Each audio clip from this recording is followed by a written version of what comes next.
Olá, bom dia a todos. Está começando agora mais uma edição do A Notícia de Frente. Hoje, segunda-feira, dia 22 de abril. E é claro, sempre agradecendo a você pela honra da sua companhia. E nesta edição do A Notícia de Frente, nós teremos aqui uma entrevista especial. E o nosso entrevistado, o nosso convidado de hoje aqui, é o presidente da Federação das Indústrias de Mato Grosso, Gustavo de Oliveira. Bom dia, presidente. Bom dia, Lúcio. Bom dia, Antero, professor Lorenberg.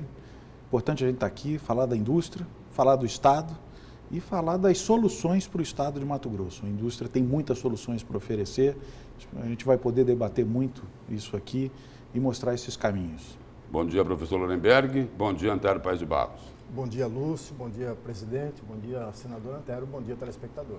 Bom dia, professor Lorenberg, Lúcio, nosso convidado Gustavo, telespectador e telespectadora. Presidente, para começar aqui, apesar de jovem, pelas posições públicas que o senhor ocupou até agora, o senhor se destacou. Foi lá secretário de Assuntos Estratégicos, foi secretário de Planejamento, foi secretário estadual de Fazenda, hoje é presidente da Federação das Indústrias de Mato Grosso, sem citar, mas já citando, que Gustavo de Oliveira, atual presidente da Federação das Indústrias, faz parte aí de um grupo seleto, né? Daqueles pensadores estratégicos muito próximos do governador Mauro Mendes. Posto aqui esse pequeno perfil, a pergunta é o seguinte: qual a marca que o senhor pretende imprimir na Federação das Indústrias de Mato Grosso? Bom, Lúcio, qualquer função que você ocupe, ela precisa estar em sintonia com o momento histórico que o país e o Estado vivem, né? Eu, como você bem disse aí, durante 3 anos, ocupei cargos no governo do Estado, em um dos momentos mais duros da economia do país, onde o setor público começou a sofrer, e sofre até hoje, muitos efeitos de uma crise que começou antes de 2015. Isso não é desculpa para que muitas coisas que poderiam ter sido feitas de melhor maneira e não foram feitas, isso é um fato. A sociedade, hoje ela é atenta a isso, ela se comunica muito bem, ela entende muito bem o que está acontecendo. Isso não é desculpa para que muitos resultados não fossem atingidos. Mas também nós temos que olhar para o momento e entender quais são os desafios que existem e quais nós podemos vencer. Eu, quando voltei para a minha atividade privada e aceitei o convite dos meus colegas para liderar a chapa que foi vencedora nas eleições da federação, nós tínhamos que fazer uma escolha de proposta para esse caminho. E a proposta está feita, é ajudar muito a desenvolver economicamente o Estado. Eu não acredito que haja outra saída para o país e para os estados brasileiros para que eles possam sair dessa crise que não seja um tripé, um ajuste muito duro na estrutura pública, uma reorganização da sociedade brasileira no sentido de buscar o desenvolvimento e uma atuação empresarial e privada muito forte para resolver os gargalos do país. Foi-se o tempo, Antero, que o Estado podia fazer tudo, que o Estado fazia saúde, fazia educação, fazia infraestrutura. Hoje não tem recurso público para tudo isso. Então, o grande desafio, Lúcio, é colocar a indústria de Mato Grosso e o setor empresarial como um todo, porque vivemos uma época de convergência, conversar com o agronegócio, conversar com o comércio, para que a gente faça um grande esforço de desenvolvimento do Estado. É essa a grande proposta do mandato, que tem 4 anos sem direito à reeleição. Um dos óbvios... Pode perguntar. Só dentro desse assunto aí, presidente, o senhor falou em agronegócio e falou em industrialização. Grande parte da economia de Mato Grosso hoje está centrada na exportação de commodities. Por que é tão difícil ou por que está sendo tão difícil partir para a industrialização, que traria inúmeros benefícios para Mato Grosso? O principal deles, talvez, a geração aí de emprego e renda. Só para complementar, não é porque exportando commodities eles não pagam imposto? Bom, isso ajuda a atrasar o processo de industrialização do Estado? Essa não é uma pergunta de fácil resposta, mas vamos entender. O Brasil, quando criou a Lei Candir lá atrás, Antero, ele tinha dificuldade de exportar, porque exportava muitos impostos e o Brasil, ao invés de resolver o seu problema estrutural de impostos, partir para um modelo de IVA, de simplificação de impostos, ele criou um atalho, que foi a Lei Candir, desonerando exportações. Depois ele criou também outros atalhos, né? O Simples é um programa de desoneração e simplificação tributária que acaba fazendo com que empresas coexistam com bases tributárias diferentes. Nós tivemos aí durante algum tempo diversas empresas que mudaram o seu regime de recolhimento de alguns impostos federais, principalmente sobre a folha. Então o Brasil ele vai resolvendo as coisas, aumentando a colcha de retalhos. Então a resposta para a sua colocação, sim, a desoneração de exportações de matérias-primas e produtos semi-elaborados, ela é um grande fator de impedimento à industrialização. Mas isso não aconteceria se a indústria brasileira fosse competitiva. Essa semana, estamos estudando algumas dessas cadeias muito importantes. Vamos pegar o algodão, por exemplo. Mato Grosso produz e exporta 80% do algodão do país. Por que esse algodão não vira roupa aqui no estado? Então, mergulhando profundamente com diagnósticos econômicos sobre isso. Da pluma de algodão, a primeira coisa que você faz é o fio. E o fio mato-grossense já não é competitivo, porque a energia elétrica aqui é muito cara, porque nós temos uma dificuldade logística muito grande e principalmente porque a qualidade do fio que é feito aqui ainda não tem o padrão mundial para que você possa fazer os tecidos mais nobres. Para fazer isso, nós precisamos de investimentos pesados em equipamentos com muita tecnologia e que a indústria brasileira, mesmo onde ela é mais competitiva, no sul do país, está tendo dificuldade para enfrentar. Ontem eu conversava com um grande empresário dessa área têxtil e ele me dizia, olha, na minha fábrica lá no sul, onde a gente já foi muito competitivo e já chegamos a produzir 80% de tudo que a gente produzia nessa tecelagem era com base de algodão, hoje a gente tem que baixar para 40%, porque as fibras sintéticas feitas a partir de petróleo e de outros componentes químicos estão inundando o mercado. O algodão está deixando de ser competitivo, perdendo espaço para essas fibras sintéticas. Então, o que nós temos que entender? Não adianta tentar montar uma indústria aqui que vai processar só algodão. Ela vai processar o nosso algodão, mas ela também vai ter que importar fibras sintéticas para ter um portfólio de produtos que seja atraído. Das roupas que nós estamos usando aqui, a camisa provavelmente é 100% algodão, mas o paletó já não é. As calças já não são. Antigamente, calça jeans, por exemplo, era 100% algodão. Agora já tem componentes como elastano e outros tecidos. Então, entender esse novo momento da competitividade da indústria, estou dando um exemplo aqui pequeno, que é a indústria de tecelagem brasileira, que tem que concorrer com a chinesa, com a egípcia, com a peruana, que está aqui do lado, e já não é competitiva. Nós temos que olhar para todos os setores com esse olhar. Mas antes de chegar nesse quadro que seria o ideal, eu quero até me referir a um exemplo que você mesmo, Antero, citou aqui, numa notícia de frente, pouco tempo atrás aí, sobre uma experiência, não seria a industrialização, mas um processo de semi-industrialização do algodão em Primavera do Leste, onde o retorno era muito maior. Foi você que citou aqui, não foi? Lá já teve uma malharia. Uma malharia lá, né? Isso. Lá já teve uma malharia lá. Aquele que foi diretor da Sudan também, tem uma indústria dele de parada jeans. No estado de Mato Grosso. Está parada onde? De jeans, no Distrito Industrial. No Distrito Industrial. Estamos estudando esse caso aí também. A antiga Cotton. Cotton King. Cotton a empresa. Que é uma empresa, como que é o nome dele? Bom, não importa. O ex-presidente da Sudan, ex-diretor da Sudan, que morreu. Né? Era muito ligado ao Jorge Barbalho, Zé Aldo Borges, eu trouxe, né? José Osmar Borges. José Osmar Borges. Então, e esse processo, o que eu tinha lido de algodão até então, era que nós temos vantagem no algodão, porque a nossa fibra é mais longa, por causa da nossa luminosidade, por causa das pesquisas que avançaram muito no estado e, portanto, nós tínhamos uma das grandes qualidades de algodão no Brasil. Até o vice-presidente Zé Alencar, né, escreve um livro relatando realmente a luta do algodão, onde ele faz, inclusive, menções ao governador Dani de Oliveira pelo sucesso que foi o programa do algodão de Mato Grosso. Ele cita isso no livro dele, e ele que é um dos grandes industriais do Brasil nessa área do algodão. Perfeito. Estamos ficando para trás? Conheci um laboratório de uma cooperativa de processamento de algodão aqui em Campo Verde, Antero. Tecnologicamente muito avançado. eles medem 7 parâmetros do algodão. O comprimento da fibra, a dureza da fibra, a espessura da fibra, a cor do algodão e assim por diante. E ainda que você faça hoje um algodão de excelência, como nós produzimos, não é todo o algodão de Mato Grosso que é de excelência, como tudo na natureza, ele tem uma grande variabilidade, então uma parte importante é de excelência, há uma fração desse algodão que tem um pouco menos de qualidade, mas ainda assim tem um bom valor de mercado.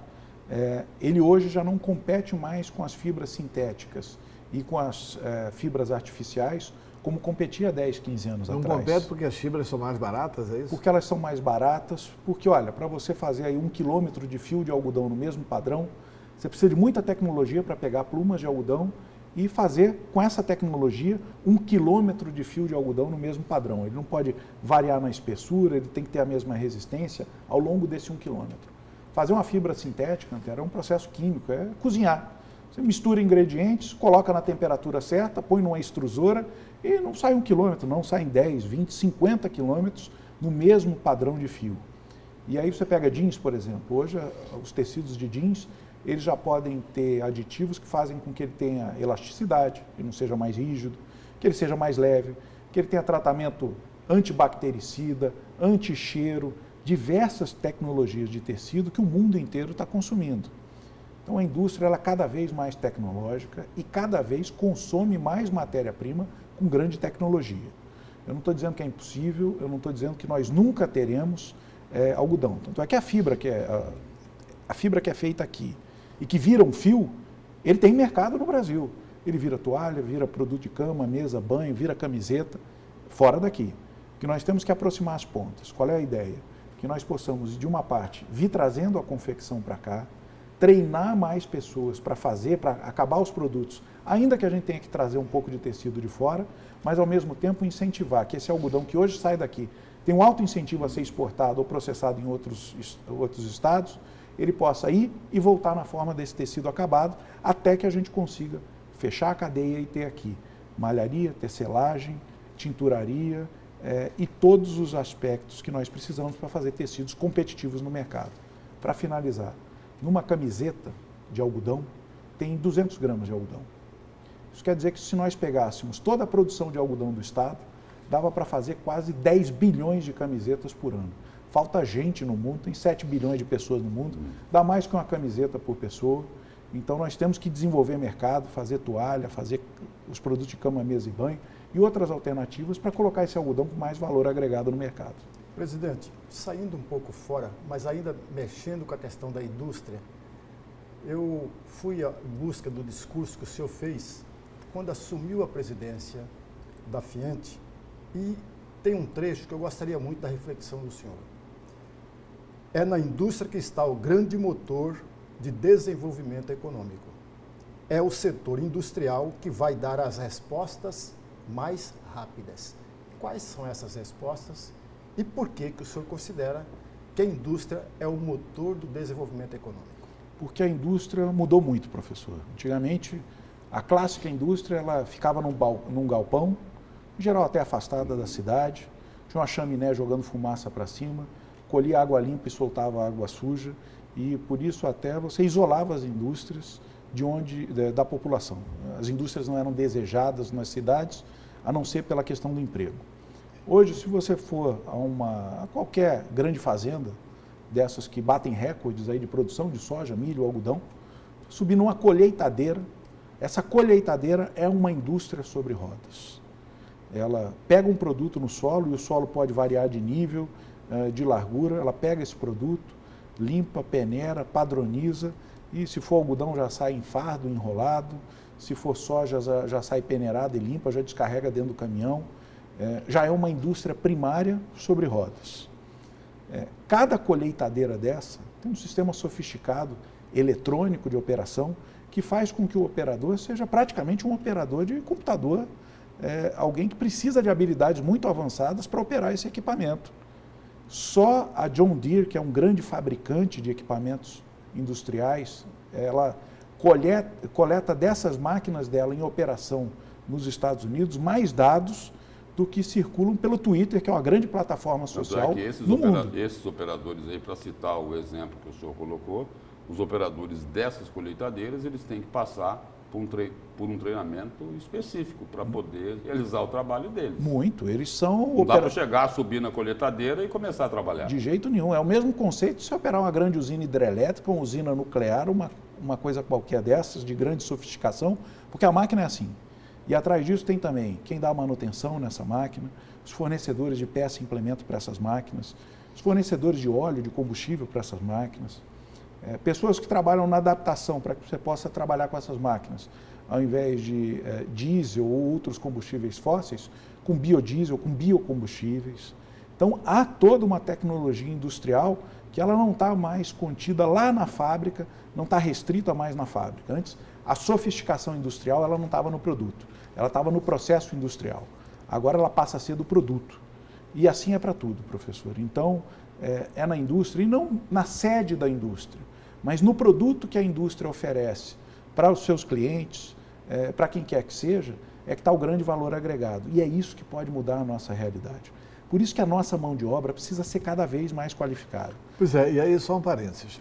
No início do governo, o Paulo Guedes, ministro da Fazenda, teve numa reunião com empresários e disse, olha, vocês estão achando que nós vamos cortar só da CUT?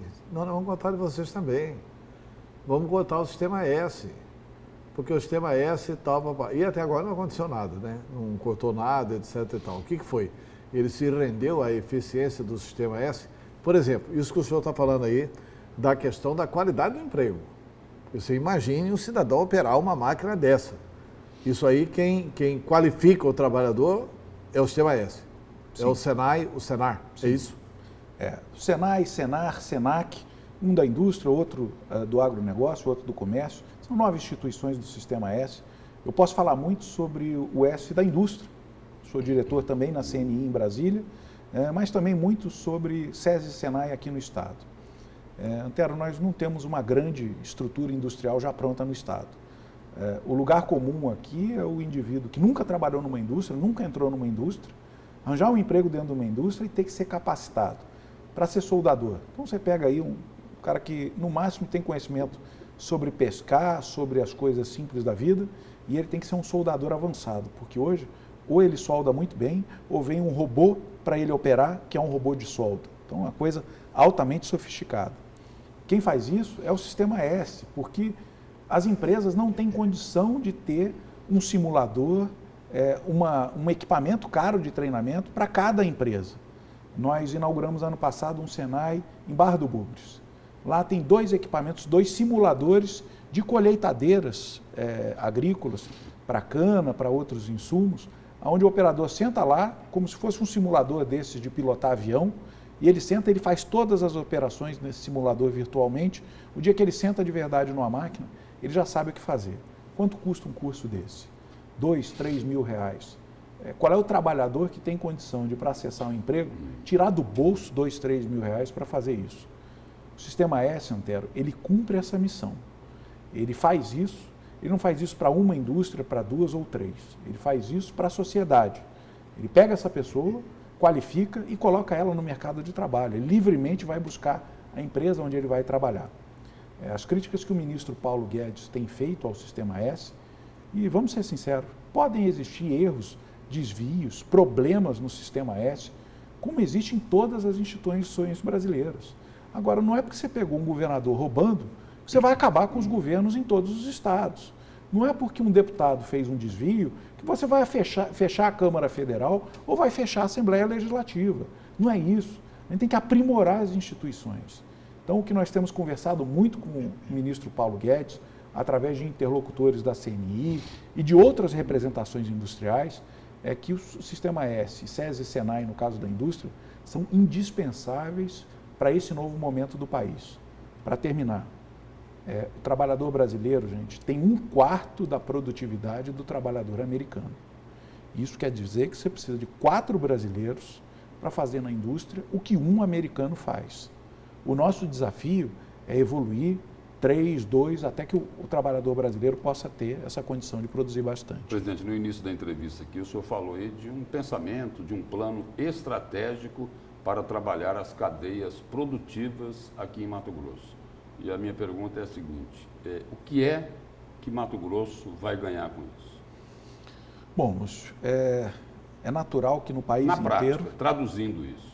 É natural que no país inteiro, nesse momento onde o setor público está em agonia, a palavra é essa, déficits brutais no governo federal, nas prefeituras, nos governos estaduais, que se tenda a olhar para o setor privado e diga, olha, vamos colocar um pouco mais de carga tributária, os empresários aí podem pagar um pouco mais. Vou pegar um setor como exemplo, o setor de base florestal. Antigamente se falava madeireiros, porque antigamente, Antero, eles entravam nas florestas nativas e virgens e de lá iam tirar madeira. Hoje isso virou manejo florestal, isso é quase agricultura. O setor de base florestal ele vive de um sistema muito sofisticado de preservação ambiental. A indústria de base florestal sabe que se não tiver floresta, não existe indústria. Pois bem, enquanto em estados vizinhos como Pará e Rondônia, cada carreta de 30 toneladas paga aproximadamente entre R$ 1.000 e R$ 1.500 de imposto, no estado de Mato Grosso, essa mesma carreta paga R$ 4.100 de imposto. Eu vou repetir, entre R$ 1.000 e R$ 1.500 nos estados vizinhos e R$ 4.000 no estado de Mato Grosso. Como é que um setor vai ser competitivo pagando 3 vezes mais imposto? E os R$ 4.000 foram instituídos quando o senhor era secretário de Fazenda? Ou não, já vem de muito tempo isso. Eu, aliás, como secretário de Fazenda, a minha grande luta foi tentar mostrar que nem sempre é aumentando o imposto que você aumenta a arrecadação. Claro, gente, no país tem gente que paga pouco imposto, porque sonega, paga pouco imposto porque tem incentivo fiscal além do que deveria ter, isso é um fato, a gente não precisa esconder isso, mas é fato que muitos setores são muito onerados. E aí, pegando especificamente isso, você acha que o sujeito que quer instalar uma empresa nesse setor, quando ele olha Pará, Rondônia e Mato Grosso, ele decide investir aonde? Naturalmente não é aqui. Esse empresário que eu conversava da área de tecelagem, ele falava assim, olha, para mim o melhor negócio é montar uma indústria ali em Goiás, mas na fronteirinha com Mato Grosso, porque é Mato Grosso que tem o algodão que eu preciso industrializar, mas é Goiás que me dá a melhor condição. Não é possível a gente aceitar isso. Nós temos um estado com pouca população, se depender de tributar quem consome os produtos, nós não vamos conseguir manter o estado de pé. E a indústria precisa de muita energia. E, de novo, a gente cai no imposto, altíssimo. Numa energia muito cara. Sim, numa energia muito cara. Então, e o imposto contribui bastante para encarecer esse custo. Né? A nossa situação é a seguinte, Lúcio, eu digo isso lá nas reuniões. Os caminhões que saem das indústrias, eles rodam com excesso de carga, mas é excesso de carga tributária. E a nossa energia tem uma sobrecarga, mas não é de tensão, é uma sobrecarga tributária.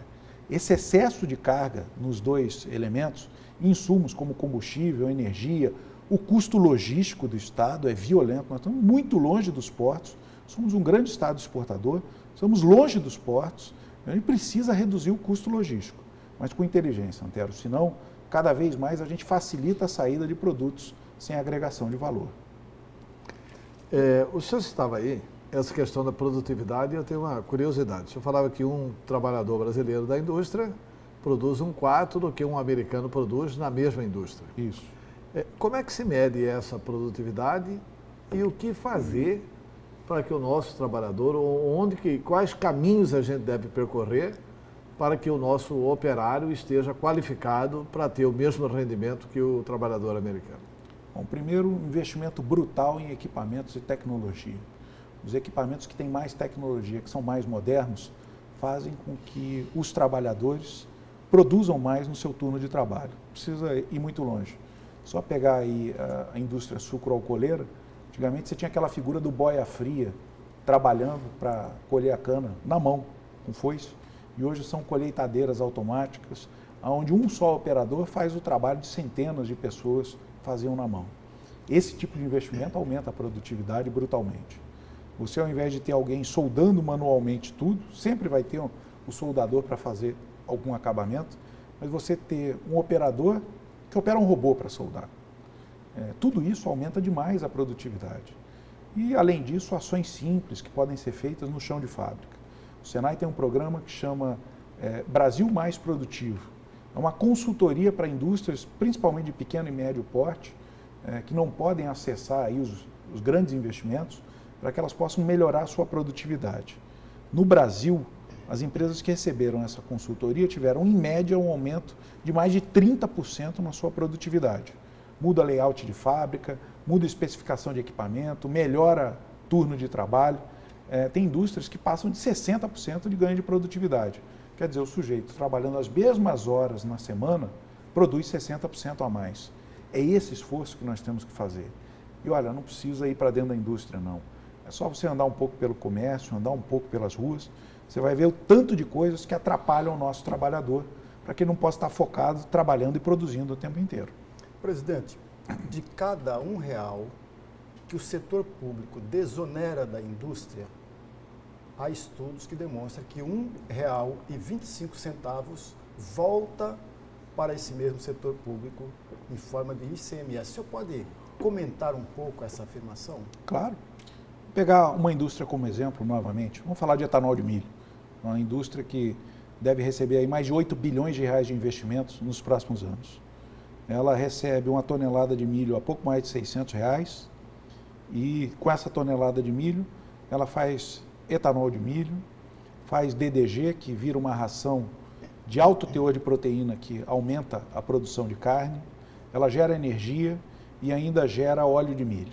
Essa agregação de valor aqui, ela mais do que dobra o valor do milho que entrou na indústria. Essa indústria ainda consome energia elétrica, paga folha de trabalho, de salário para os seus trabalhadores, paga impostos, contrata frete. Tudo isso fica aqui na economia de Mato Grosso. Aí eu digo, será que a pessoa que está abastecendo o carro dela no posto de gasolina nesse momento, ela entende que quando ela está abastecendo com gasolina, ela está gerando emprego lá nas plataformas de petróleo, nas refinarias de petróleo que estão fora do estado, e que quando ela abastece com etanol, está fazendo tudo isso aqui pelo estado? A gente precisa também identificar isso, que os produtos feitos em Mato Grosso geram mais valor para cá e ter campanha de valorização dos nossos produtos. É assim que funciona, professor. Desonera um pouco, que a indústria vem e ela resolve a falta de arrecadação que existiria com uma agregação de valor e principalmente com um efeito irradiado na economia muito forte. Presidente, na semana passada o governador Mauro Mendes, ele citou o seguinte, de que Mato Grosso tem uma conta aí no vermelho de 2018 de 3 bilhões, quase 3 bilhões e 600 milhões de reais de dívidas.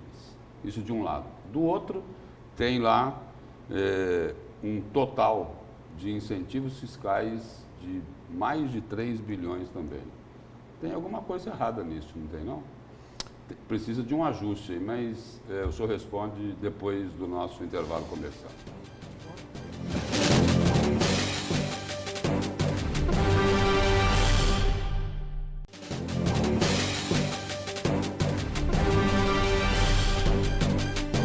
Nós estamos de volta com a notícia de frente desta segunda-feira, aqui com uma entrevista especial com o presidente da Federação das Indústrias de Mato Grosso, Gustavo de Oliveira. No bloco anterior, presidente, eu coloquei o seguinte, o governador Mauro Mendes cita aí uma dívida de 2018, até o final de 2018, de 3 bilhões e 600 milhões. De outro lado, incentivos fiscais que também se aproximam e muito desse número da dívida aí. Não precisa corrigir isso? Tem alguma coisa errada aí, não tem? Bom, Lúcio, primeiro, o incentivo para a indústria, como eu disse aqui, ele acaba gerando um efeito irradiado muito maior do que o incentivo direto que é dado. É só pegar o que você incentiva a indústria e o que ela contrata localmente, o que ela compra, o que ela vende, para ver que esse balanço, para cada real que é dado para a indústria, na média, R$1,25 volta aos cofres públicos, mas em alguns setores é muito mais do que isso. Quando é dado incentivo para quem merece o incentivo. Para quem merece. Bem entendido. Claro. Vamos pegar um setor que está sendo muito sufocado pela falta de incentivos. A industrialização de arroz no estado.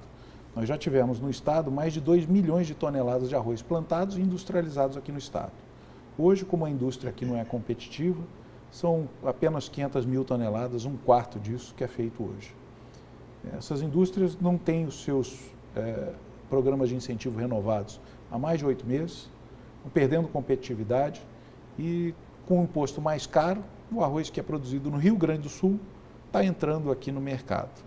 O que vai acontecer em breve se nós não incentivarmos essas indústrias e toda a cadeia de produção de arroz no estado? Nós vamos ter que comprar arroz do Rio Grande do Sul, 30% mais caro nas prateleiras do supermercado, gerando emprego lá, plantando arroz lá. Que benefício existe para o Estado em não ter aqui indústrias de arroz? Que benefício tem no Estado de nós não darmos incentivo para a cadeia do etanol e começarmos a consumir gasolina feita nas refinarias, como eu disse, que não estão aqui em Mato Grosso, ou mesmo etanol feito no interior de São Paulo? Agora, esse então é o ajuste que precisa ser feito. Ou seja, incentivar quem está sem incentivo e que tem razões para ter incentivo e cortar lá onde não precisa, né? E principalmente, Lúcio, entender como é que a indústria que está aqui fica competitiva lá fora, nos grandes centros consumidores.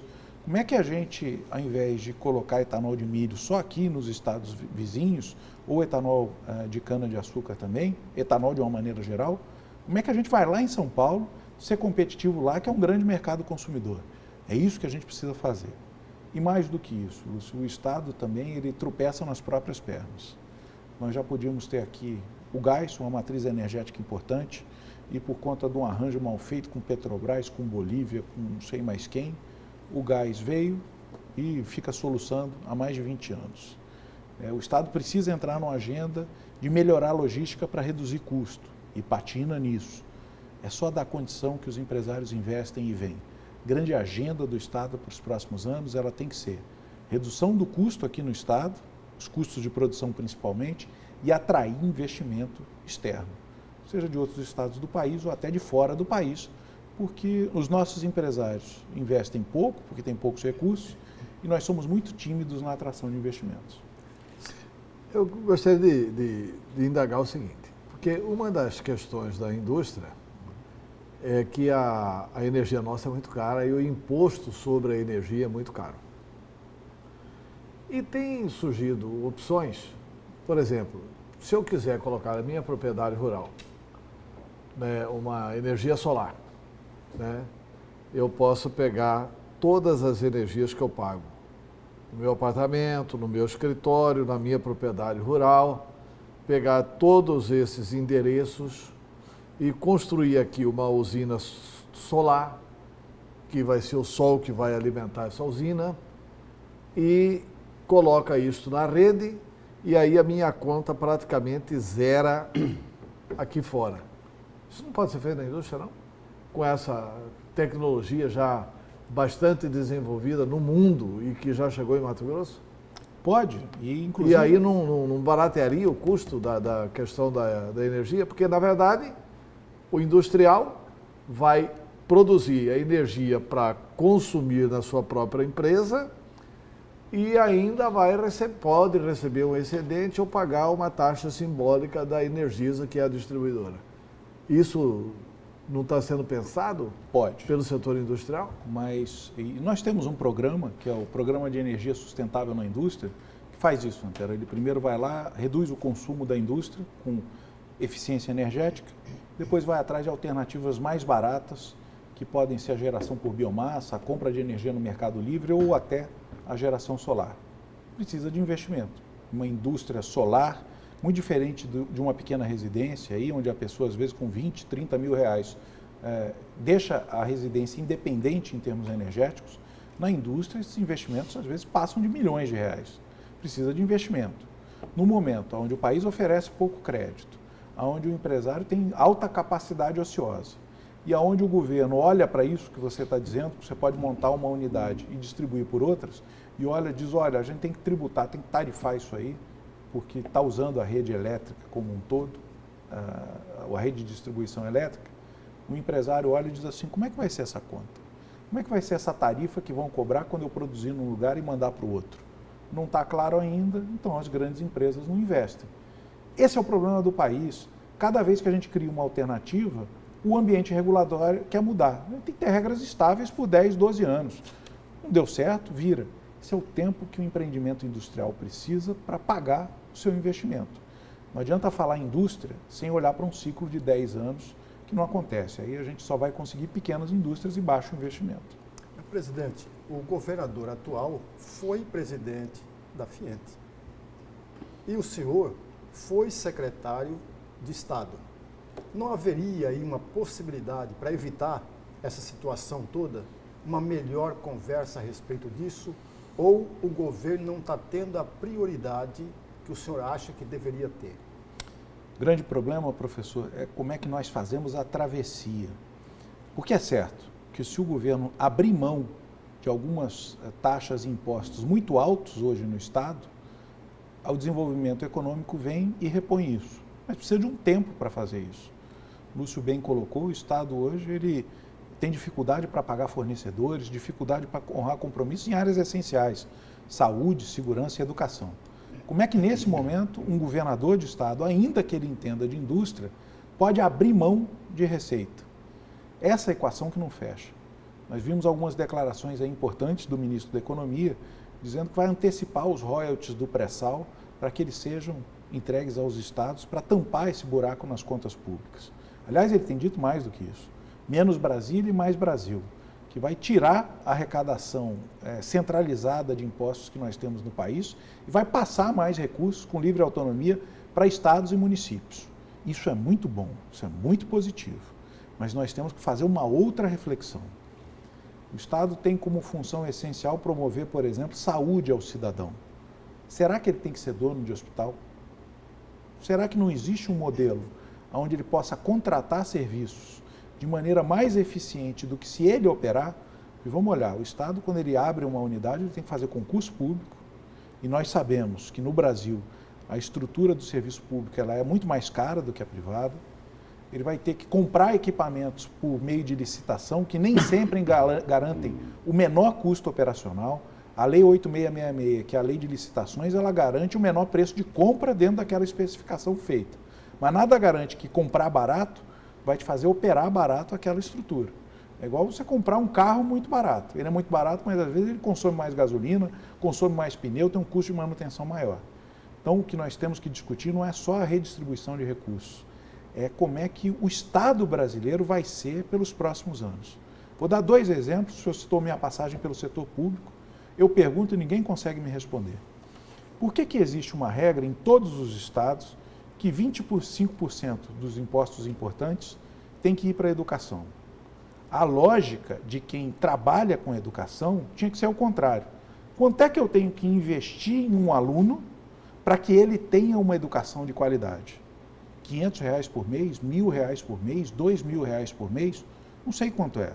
Mas tinha que se olhar esse recorte, entender a população que estuda ensino básico e outros em cada um dos estados e garantir recursos para que o aluno que está lá na ponta receba uma educação de qualidade. Outra pergunta, você diz lá 12% ou mais de saúde. Mas a população daquele estado é mais velha, é mais nova, tem mais problema de saúde, tem menos? Não interessa. Não se olha o gasto por cidadão. O que nós olhamos é qual o percentual da arrecadação que vai ser investido nessas áreas. Pior do que isso, segurança pública. Não tem vinculação de verbas como tem saúde e educação, e é uma função que só o Estado pode exercer. Porque na esfera da União, o que existe é a Polícia Federal, o Exército, na esfera do município, as guardas municipais. Para a segurança que só o Estado faz, você não tem vinculação orçamentária.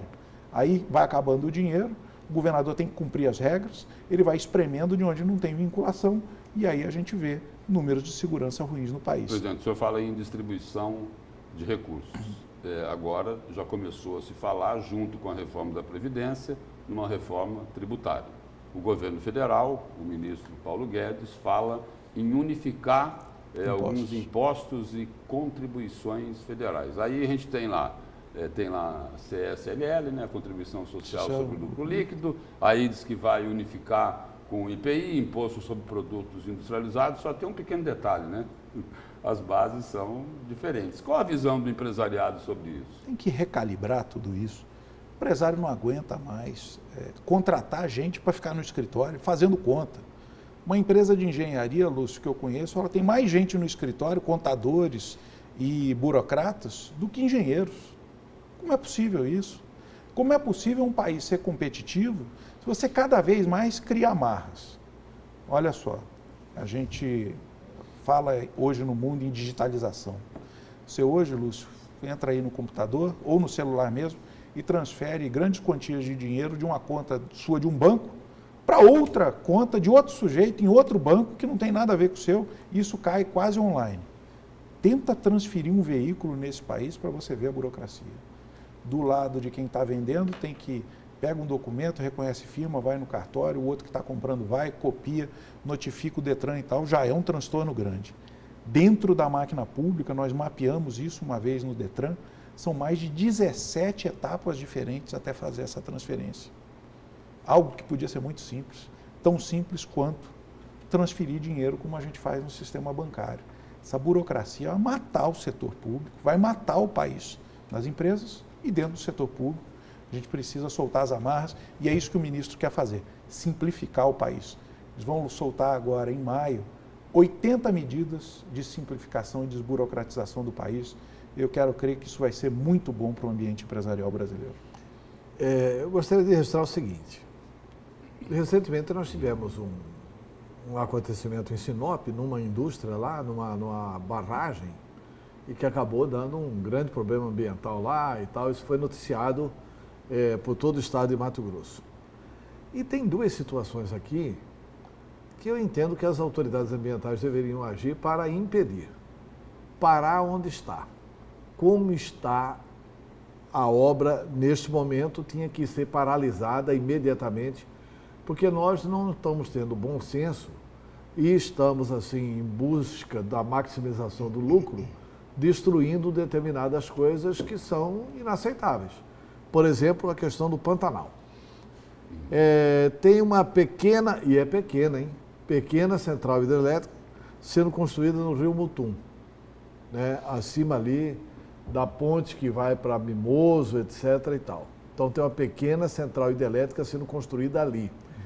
Simplesmente o Rio Mutum deságua na Baía de Ciamarana e na Baía de Chacororé.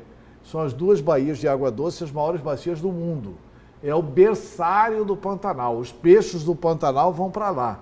Qualquer acidente aqui e uma pequena central hidrelétrica ali não vai resolver o problema de energia do estado de Mato Grosso, nem hoje, nem em dia nenhum. E outra questão é lá embaixo, no Pantanal, lá embaixo, uma outra pequena central hidrelétrica sendo construída no Rio Piquiri. Eu não sei como que o Ministério Público passa batido nessas questões e não sei como que as autoridades ambientais autorizam esse tipo de obra. Porque, assim, são obras que vão destruir o Pantanal e nós estamos sabendo disso. O que o setor industrial está sabendo disso? Bom, primeiro, sobre a questão lá de Sinop. Veja você que curioso, todo o imbróglio, autoriza ou não autoriza, a empresa encheu o reservatório, ela cumpriu ou não cumpriu as condicionantes ambientais, e cumpriu. Toda essa discussão foi feita porque se imaginava que poderiam morrer muitos peixes acima da barragem.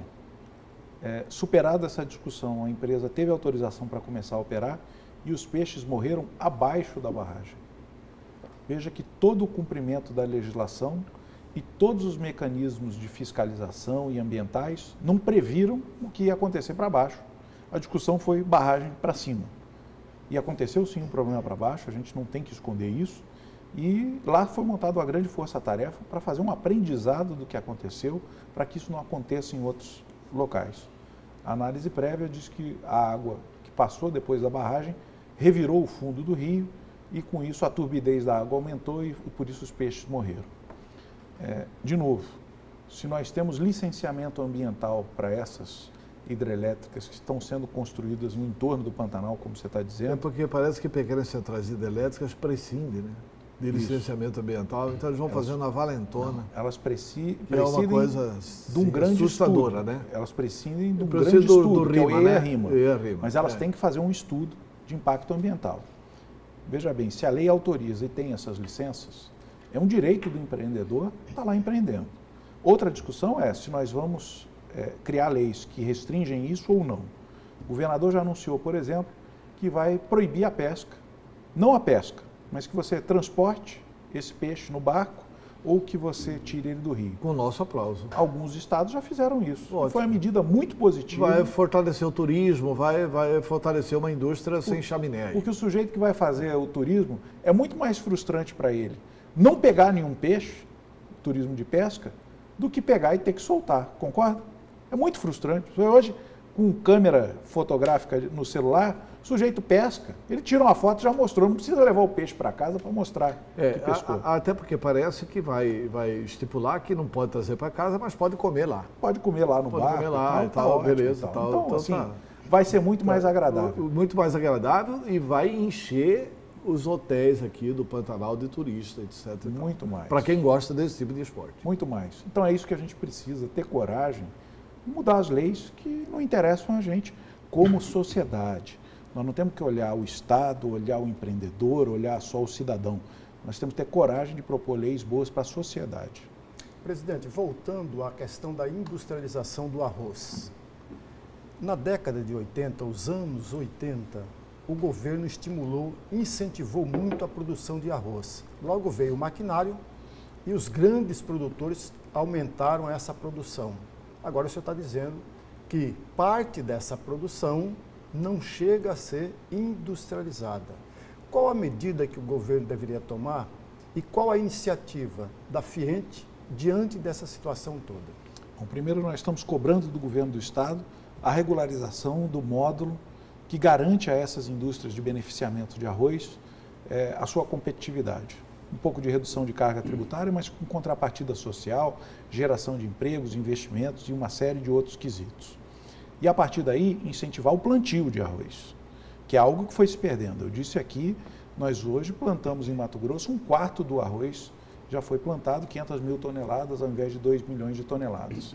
Isso é segurança alimentar, é alimento barato para quem vive aqui em Mato Grosso, é evitar que se tenha que trazer arroz pronto do Rio Grande do Sul para cá. A gente tem que fazer isso com carne. Eu não entendo às vezes por que 1 quilo de carne do mesmo tipo custa mais aqui em Mato Grosso do que lá num supermercado em São Paulo, na Avenida Paulista, ou coisa parecida. A gente tem que estudar essas coisas e dar respostas objetivas. Não adianta a gente ficar, a culpa é do governo, a culpa é da logística, a culpa é de ter pouca gente no Estado. A gente tem que sentar e desenhar soluções, e é isso que nós estamos fazendo com 2 iniciativas. O Observatório da Indústria, que tem produzido dados econômicos importantes sobre a indústria do nosso Estado, e a aproximação com os outros setores, principalmente com o agronegócio, mas também com o setor do comércio. Ontem eu estava num jantar com lideranças do comércio na CDL, estavam lá lideranças da FEComércio, da FCDL, e nós discutindo como é que o comércio local pode vender mais produto mato-grossense do que vende hoje. É essa aproximação que vai fazer a gente ir adiante. Presidente, antes da gente encerrar, um último questionamento. E fora da área industrial? No início do programa, eu citei aqui que, apesar de jovem, o senhor se destacou aí pelos vários cargos públicos que ocupou. Citei também a proximidade do senhor com o governador Mauro Mendes. O senhor faz parte aí de um pequeno grupo, um grupo seleto aí, que pensa isso é você que está dizendo. Estrategicamente junto com o governador Mauro Mendes. Minha pergunta é uma provocação. Diga. Lá vem. Gustavo de Oliveira, atual presidente da Federação das Indústrias, poderia se sentir atraído de alguma forma, se for convidado por Mauro Mendes para entrar na sucessão de 2020 na Prefeitura de Cuiabá? Em hipótese alguma. Eu dei minha contribuição por 3 anos na vida pública, assumi um compromisso com meus pares na Federação das Indústrias, só tem um mandato de 4 anos, nós reformamos o estatuto, a federação não tem mais reeleição, então eu tenho que me dedicar bem a esse trabalho, Lúcio. Isso é uma característica. O senhor não vai imitar Mauro Mendes? Eu não vou imitar ninguém. A Federação das Indústrias para a política. Eu não vou imitar ninguém. Você disse aí, apesar de jovem, eu já ter ocupado todos esses cargos por um grande motivo. Eu me dedico ao que eu me comprometo a fazer, e foi assim quando eu servi o Estado, é assim na empresa, é assim na federação. Faço votos de que bons nomes se apresentem para a disputa. Acho que um grande problema do país é que a gente elege mal porque tem maus candidatos. Antero está há tanto tempo na política aí, Antero. Essa é uma grande missão, a gente estimular boas pessoas que tenham capacidade e possibilidade a irem para a política. Pois não, então vou endossar o Lúcio aqui, estimulando o senhor. É isso que nós Eu repasso o apoio a quem a gente identificar. Olha, sem dúvida, uma resposta inteligente e perspicaz, presidente. Mas a resposta é não.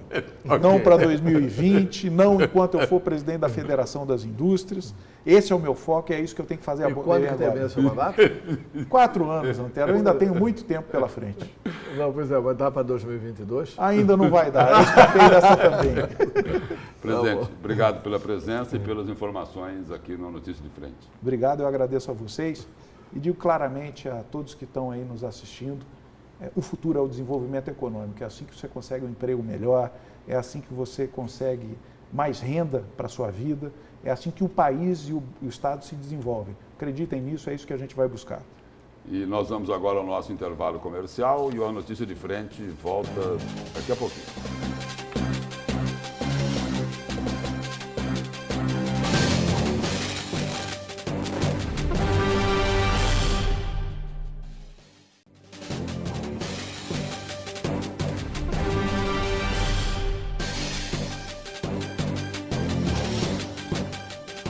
Olá, estamos de volta com a Notícia de Frente desta segunda-feira. E destacando que hoje estará aqui em Mato Grosso o ministro da Saúde, Luiz Henrique Mandetta. Vamos ver aí, por exemplo, ele vem aqui, a convite, foi uma agenda acertada com o secretário estadual de Saúde, Gilberto Figueiredo, para o lançamento da campanha de vacinação das Américas, Antero, é isso? É, porque aqui é o centro das Américas, né? É. E tem um outro assunto aí, Não, né? ele vem e já tem uma pauta, que é uma pauta importante. O governo está tratando de liderar essa pauta, mas a deputada Janaína Riva também está liderando isso. A deputada Janaína colocou como prioridade máxima dela, até designada pelo deputado Botelho, nesse período tentar resolver a equação Santa Casa de Misericórdia. Então eu acho que terça-feira em diante, que é amanhã em diante, não haverão mais desculpas, porque vamos estar reunidos na mesma sala, a bancada federal, vai vir o senador Wellington Fagundes, vão vir outros parlamentares federais, vai estar reunida a Assembleia Legislativa, através da presidente da Assembleia e da Comissão de Saúde da Assembleia, que tem médicos importantes. Que definiu logo ao tomar posse essa questão da Santa Casa como ponto de honra da administração dela. Vai estar reunida desse início, pelo menos. Comissão de Saúde da Assembleia. A deputada Janaína tomou a liberdade de convidar, no que eu acho que ela fez acertadamente, a Câmara Municipal de Cuiabá, através dos vereadores lá da Comissão de Saúde e do presidente da Câmara Municipal de Cuiabá, o prefeito Emanuel Pinheiro. Portanto, vai estar Câmara, Prefeitura, Assembleia, Bancada Federal, Governo do Estado e Ministro da Saúde.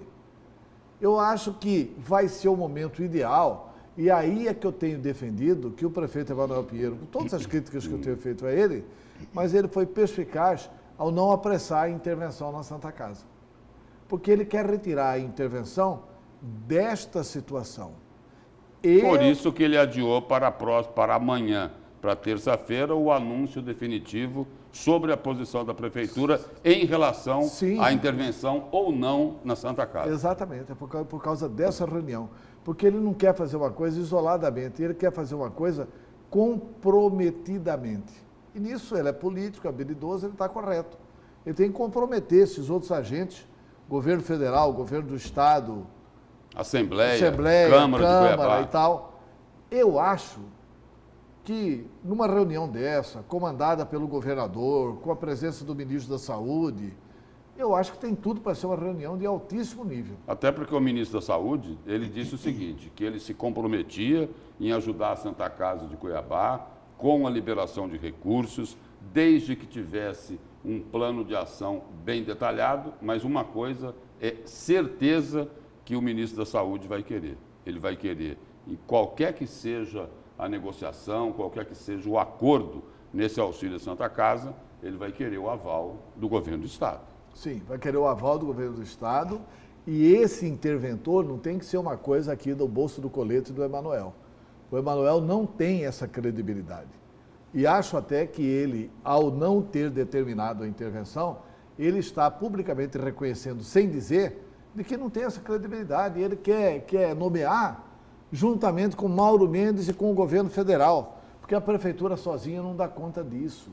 E essa não é uma tarefa só para a prefeitura, essa é uma tarefa de todos. Então, Lúcio, a minha esperança para os servidores da Santa Casa, para as pessoas que precisam do atendimento da Santa Casa, está muito baseado na qualidade dessa reunião. Senhoras e senhores autoridades de Mato Grosso, por favor, façam uma reunião de alto nível, discutam os assuntos em alto nível. Hora de falar, falar, hora de ouvir, ouvir. Busque as soluções. Eu defenderia até o seguinte, que o Ministério Público fosse convidado para essa mesa e que para essa mesa também fosse convidado um representante da Santa Casa, aquele que elaborou o planejamento de como sair da crise da Santa Casa, ainda que ele não participe de toda a rodada da negociação, mas que ele entre lá para explicar a todos os presentes qual que é a verdadeira situação da Santa Casa. E tem mais um órgão aí, Antero, que poderia também ser convidado para essa reunião. Tribunal de Justiça. Tribunal de Contas do Estado. E o Tribunal de Contas. O Tribunal de Contas do Estado. Porque, pelo seguinte, e é preciso ter muito juízo, porque essa situação não pode mais continuar assim, não é, professor Lourenberg? Lúcio, Já passou da hora de resolver essa crise. Eu acho que vai ser indicada a intervenção amanhã, depois dessa reunião, e de comum acordo com Mauro Mendes e com o ministro da Saúde. O ideal até seria que Mato Grosso conseguisse extrair do ministro um grande quadro nacional na área de administração hospitalar para vir fazer essa intervenção. Não é tomar a Santa Casa de ninguém, é vir fazer intervenção, equacionar a solução do problema, não é resolver todos os problemas, não.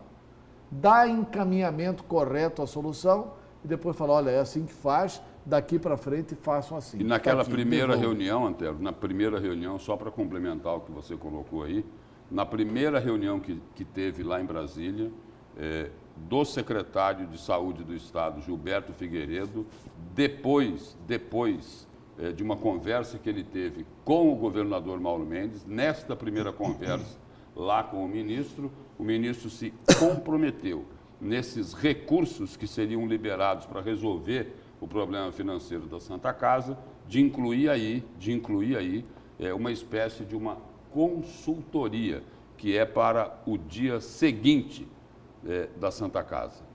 Depois que se encaminhar aí o problema das dívidas, como é que vai ser gerida a Santa Casa dali para frente. E teria esse compromisso do ministro da Saúde, da contratação de uma consultoria possivelmente baseado aí no exemplo de gestão da Santa Casa de Porto Alegre. Professor. Tem três observações, Lúcio, dentro ainda dessa mesma esteira, três observações que, a meu juízo, devem ser feitas. A primeira delas, e eu concordo em gênero, número e grau com o que foi dito aqui, que não se trata de trazer para dentro desse encontro, dessa reunião, bandeiras partidárias. Exatamente. Tem que sair fora tudo, tem que ter uma conversa entre cavalheiros para resolver um único problema que é de todos. Não é de A, nem de B e nem de C, mas tem que ser resolvido. Essa é a primeira observação. Mas que essa observação também, depois que o ministro foi embora, depois que essa reunião acabar, será que haverá o mesmo comportamento? E é o que nós todos esperamos, que haja o mesmo comportamento, porque não adianta nada todos eles sentarem, discutirem, conversar o dia todo, Lúcio. Se no dia seguinte, essa conversa se perdeu por questões barristas, por questões partidárias Mas não pode e por vaidades políticas Mas não partidárias. pode terminar numa conversa, professor. Tem que terminar num acordo formal, onde todo mundo coloque ali a sua assinatura. Deve terminar dessa forma. Eu já vi muitas assinaturas sendo esquecidas depois. Eu já vi muitas assinaturas. Não, é importante manter o nível depois, né? Depois. Porque essa coisa aí, porque está muito assim, todo mundo querendo ganhar a volta em cima dessa desgraceira da Santa Casa. Exatamente. Isso precisa acabar. Aí vem a segunda observação. O ministro, que é daqui do Mato Grosso, quando ele nasceu, era o Mato Grosso único. Ele conhece bem toda a nossa região. E provavelmente a tendência dele é contribuir para resolver esse impasse. Mas ele não deve perder de vista a primeira cobrança que ele teve, que ele vai manter a sua cobrança. Qual é o plano de ação, Lúcio? A terceira observação, esse plano de fato já foi esboçado? Já tem o rascunho desse plano? Porque quantas horas faltam para que o ministro possa estar? E se essa conversa será apareceu tão proveitosa... Apareceu um relatório de dívidas, né, de 118 milhões de reais. Esse relatório já apareceu. Já apareceu, mas o plano de ação? Então, sabe por que eu estou colocando isso? Porque nada melhor e nada mais aproveitável numa conversa dessa, ter o plano pronto. Ministro, está aqui o plano. Nós temos plano para resolver todo o impasse. E isso foi pedido por ele. Foi pedido por ele e já há muito tempo. Isso significa dizer, amigo telespectador, se não houver essas objetividades, que a meu juízo estão corretas, nada vai adiantar, Antero, passar o dia todo conversando. Então é preciso que coisas práticas sejam colocadas sobre a mesa, porque a questão aí não é do governador Mauro Mendes, do prefeito Emanuel Pinheiro e do presidente da República. É um problema muito maior, é um problema da sociedade mato-grossense, porque a Santa Casa, todos nós sabemos disso, da importância que tem a Santa Casa, tanto de forma histórica, que são mais de 200 anos de servir bem à sociedade, e, sobretudo, num momento de crise, Antero. Nós estamos numa crise de saúde há muito tempo.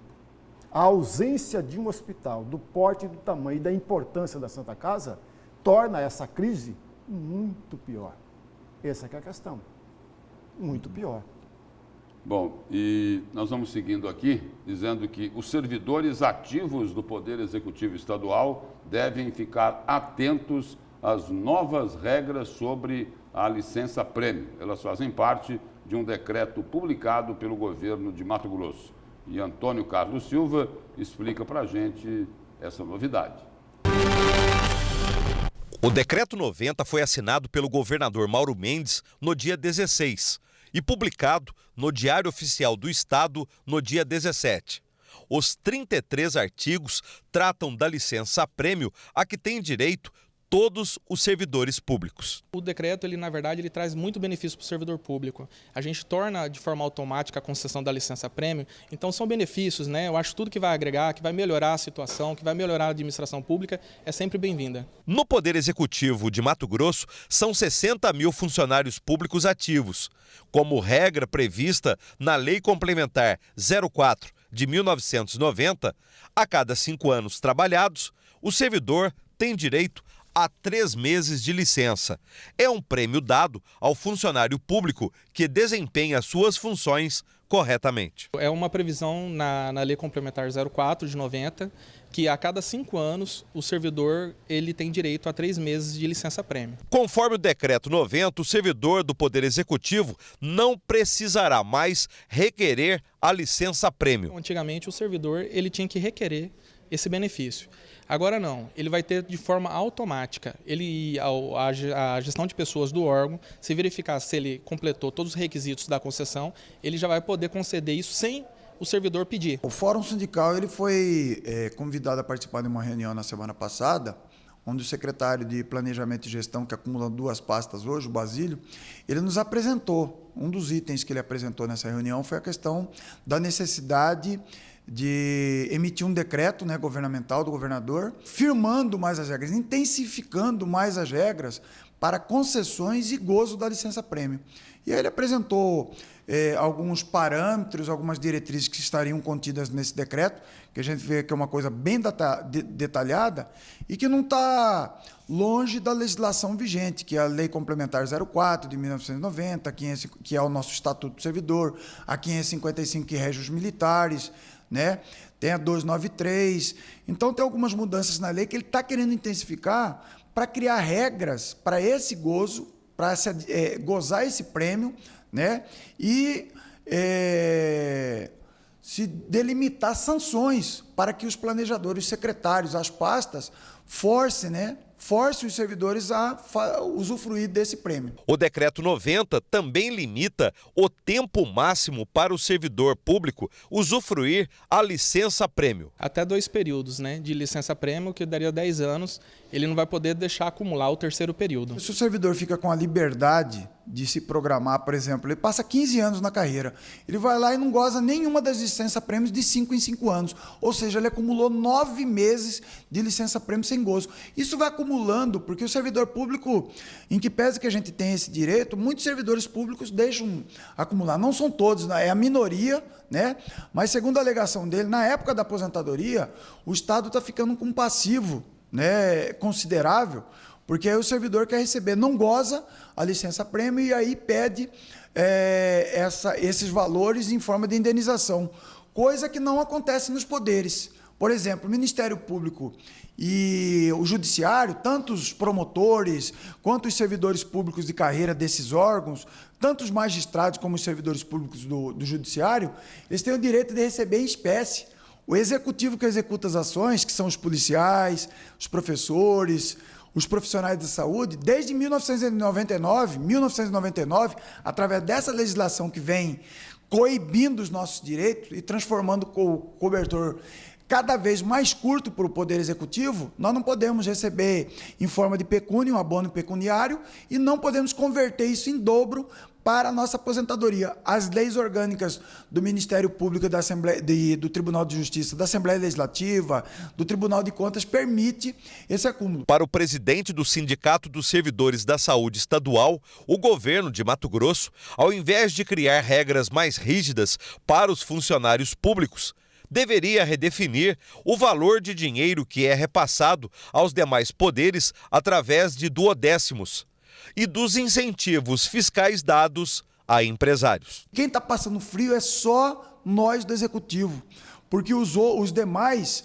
está sobrando recursos. Os duodécimos que são passados aos poderes, sobra recurso dos duodécimos para os poderes, que permite pagar todas as verbas remuneratórias, verbas indenizatórias, sobra dinheiro, investe em novas comarcas, e para nós está faltando para a escola, está faltando para as unidades de saúde, está faltando para as delegacias, nós estamos fechando delegacia. O governador tenha esse pulso de chamar os poderes para poder renegociar a questão dos duodécimos e pegar a questão dos sonegadores e dos incentivos fiscais que são dados a rodo e reconstituir esse cobertor, para que o Estado não fique só olhando para o lado da despesa, acusando a folha de pagamento dos servidores, que olhe para o lado da receita. Nós precisamos de incremento de receita. E as contas que eles fazem não é na mesma proporção. Bom, o que o presidente aí do Sindicato dos Servidores da Saúde, o Oscardino Alves, coloca, é uma verdade. Por exemplo, o tratamento, essa diferença de tratamento aos servidores do Poder Executivo em relação aos servidores dos outros poderes, é profundamente injusto isso. É injusto. Ou seja, todos os servidores fazem parte do Estado. Agora, uns têm um tratamento melhor e os outros, principalmente aí os do Poder Executivo, um tratamento pior. Aí lá, Assembleia Legislativa, Ministério Público, Poder Judiciário, pode o seguinte, se o servidor quiser, pode remunerá-lo financeiramente, ao invés dele gozar a licença-prêmio. E é pelo fato que foi colocado aí. É porque é o seguinte, porque o duodécimo, eles recebem muito mais do que eles precisariam receber, muito além das necessidades que eles têm. Essa é a verdade, né, Antelo? Pois é, aí eu quero saber o seguinte, por que é que não tem um deputado, não precisa de 2 não, para levantar essa tese na Assembleia? Apresenta o projeto de lei que muda a Lei Complementar 04/90 e extingue essa questão da licença-prêmio. Olha, é uma esculhambação, professor Lorenberg. Você já pensou se aqui na Gazeta, quanto tempo está aqui na Gazeta? Há algum tempo, hein, Antelo? Alguns anos. Já pensou se a cada 5 anos o Dorito tivesse que dar 3 meses para nós de licença ou então remunerar 3 meses a mais de salário a cada 5 anos? Onde é que existe isso na iniciativa privada? Fala para mim. Além das férias, nenhuma. Além das férias, olha, além das férias, Onde é que tem essa licença-prêmio na iniciativa privada?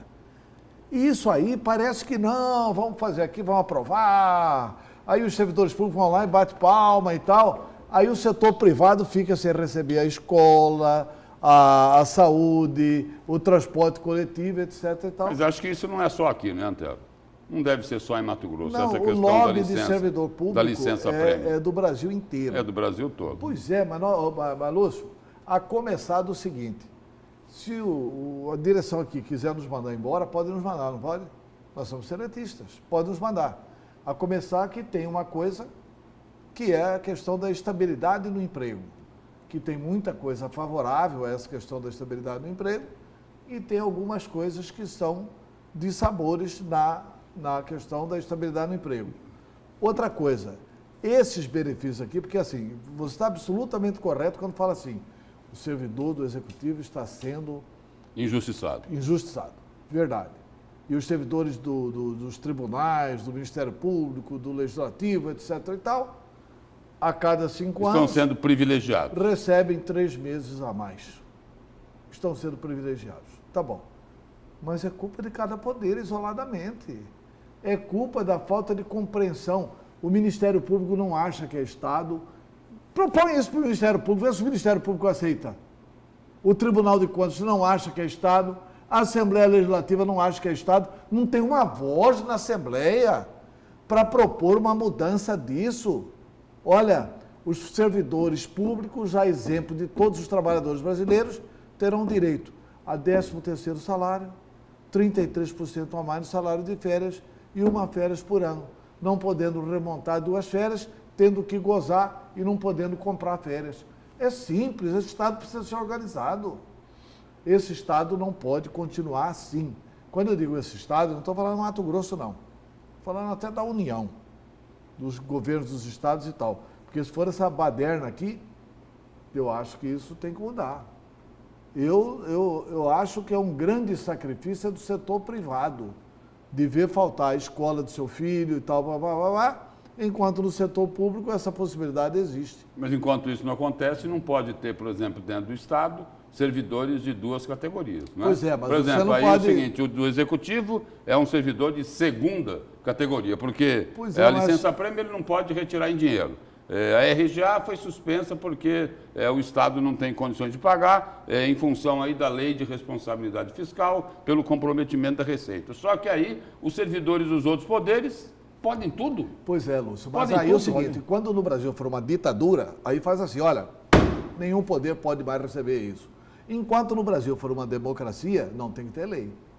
Aí a Assembleia Legislativa, que votou todas essas leis, né, e que votou essa lei complementar 04/90, a Assembleia, lei posterior, revoga a lei anterior. Ela pode revogar essa lei. Então, cobra-se primeiro da Assembleia e dos outros poderes. Porque não dá, não é o governador que é responsável de pagar essa coisa para a Assembleia Legislativa. O governador está fazendo o correto em relação aos servidores do Poder Judiciário. A entrevista do Oscar Lino é muito lúcida. O governador agora tem que cobrar dos outros poderes. Olha aqui, vocês precisam atuar nessa parte aqui. E eu quero ver, e nós também, né? Temos que ir lá perguntar ao procurador-geral, o senhor topa isso? Doutor Botelho, o senhor topa isso? Presidente do Tribunal de Contas, o senhor topa isso? Enfim, essas coisas têm que ser regularizadas. Porque os outros poderes, é o seguinte, professor, antes da sua observação aí, os outros poderes, numa comparação com o poder executivo, a impressão que passa para a gente é o seguinte, que eles não estão em Mato Grosso, que eles estão vivendo numa ilha da fantasia. Porque o poder executivo pode pouco, eles podem quase tudo. Restando só falar o seguinte, que até ontem, ou anteontem, quando o governador editou esse decreto, isso também era do Poder Executivo. Tá? Agora que não é mais. A partir de Mauro Mendes. Desde 90 até aqui, eu até me penitencio, porque eu era chefe da Casa Civil do Dantas, eu não sabia disso. Estou sabendo disso agora. Eu era chefe da Casa Civil do Dantas, nunca fui alertado em nenhuma reunião da equipe econômica do governo Dante de Oliveira sobre isso. O Dante tomou posse em 94. Portanto, isso aqui tem que ser corrigido. Isso aqui, pelo número do decreto, é um decreto da época do governo Jaime Campos.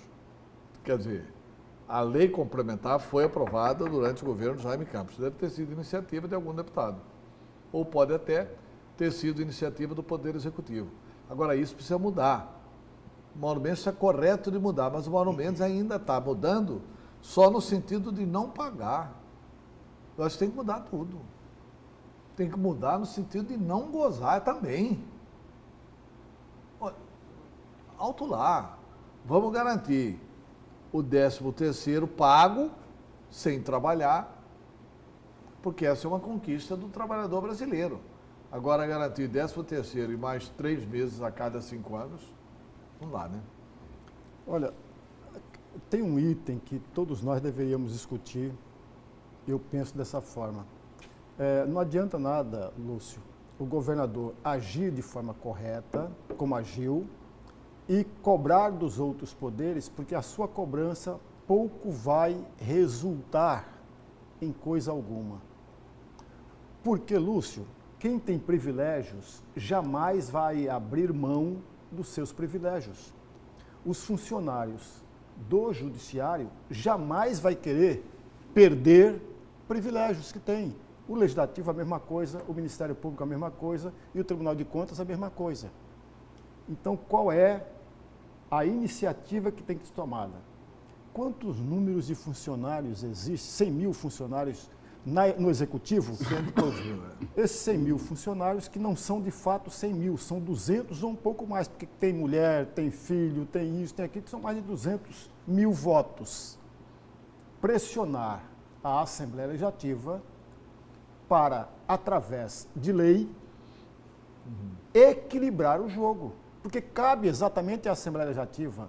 Não adianta, Antero, o Antero sabe disso muito melhor do que eu. Eu só tenho uma pequena divergência aí. Os servidores públicos também têm privilégios, os do Executivo.